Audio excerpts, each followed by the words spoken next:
ಇತ್ತೀಚೆಗೆ ಗವರ್ಮೆಂಟ್ ಕಡೆಯಿಂದ ಹೆಣ್ಮಕ್ಳಿಗೆ HPV ವ್ಯಾಕ್ಸಿನ್ ಹಾಕಿಸ್ತಿದ್ದಾರೆ. ಇದು ಸೇಫ್ ಆಗಿದ್ಯಾ, ಹಾಕ್ಸ್ಕೊಳ್ಳೋದ ಬೇಡ್ವಾ ಅಂತ ಯೋಚನೆ ಮಾಡ್ತಿದ್ದೀರಾ? ಇಡೀ ಪ್ರಪಂಚದಲ್ಲಿರೋ ಅಷ್ಟು ಸರ್ವೈಕಲ್ ಕ್ಯಾನ್ಸರ್ ಕೇಸ್ಗಳಲ್ಲಿ 20% ಕೇಸಸ್ ನಮ್ ದೇಶದಲ್ಲೇ ಇದೆ. ಹಾಗಾಗಿ ಗವರ್ಮೆಂಟ್ ಅವರು ಇದನ್ನ ಮುಂಜಾಗ್ರತೆಯಾಗಿ ಎಲ್ಲ ಹೆಣ್ಮಕ್ಳಿಗೆ HPV ವ್ಯಾಕ್ಸಿನ್ ನ ಹಾಕ್ತಿದ್ದಾರೆ. ಈ ವ್ಯಾಕ್ಸಿನ್ ಸೇಫ್ಟಿ ಬಗ್ಗೆ ಹೇಳೋದಾದ್ರೆ ಅಮೆರಿಕ, UK, ಕೆನಡಾ, ಜಪಾನ್ ಗಳನ್ನ ಸೇರಿಸಿ ಎಷ್ಟೊಂದು ಡೆವಲಪ್ಡ್ ಕಂಟ್ರೀಸ್ ನಲ್ಲಿ ಇದನ್ನ ಆಲ್ರೆಡಿ ಯೂಸ್ ಮಾಡ್ತಿದ್ದಾರೆ.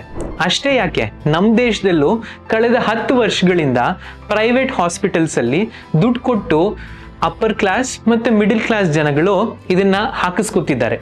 ಈಗ ಗವರ್ಮೆಂಟ್ ಅವರು ಈ ವ್ಯಾಕ್ಸಿನ್ ಎಲ್ರಿಗೂ ಅವೈಲಬಲ್ ಮಾಡಬೇಕು ಅನ್ನೋ ಉದ್ದೇಶದಿಂದ ಹಾಕಿಸ್ತಿದ್ದಾರೆ. ಹಾಗಾಗಿ ಈ ವ್ಯಾಕ್ಸಿನ್ ಖಂಡಿತ ಸೇಫ್ ಆಗಿರುತ್ತೆ, ನೀವು ನೆಮ್ಮದಿಯಾಗಿ ಹಾಕ್ಸ್ಕೋಬಹುದು. ವ್ಯಾಕ್ಸಿನ್ ಹಾಕ್ಸ್ಕೊಂಡ ನಂತರ ಸ್ವಲ್ಪ ಜ್ವರ ಅಥವಾ ಸ್ವಲ್ಪ ಸ್ಕಿನ್ ರ್ಯಾಷಸ್ ಬಿಟ್ರೆ ಇನ್ಯಾವುದು ಮೇಜರ್ ಸೈಡ್ ಎಫೆಕ್ಟ್ಸ್ ಇಲ್ಲ. ನಿಮ್ ಮನೆ ಸುತ್ತಮುತ್ತ ಯಾರಾದ್ರೂ ಹೈಸ್ಕೂಲ್ಗೆ ಹೋಗೋ ಹೆಣ್ಮಕ್ಳಿದ್ರೆ ಅವರಿಗೆ ಈ ರೀಲ್ ನ ಶೇರ್ ಮಾಡಿ.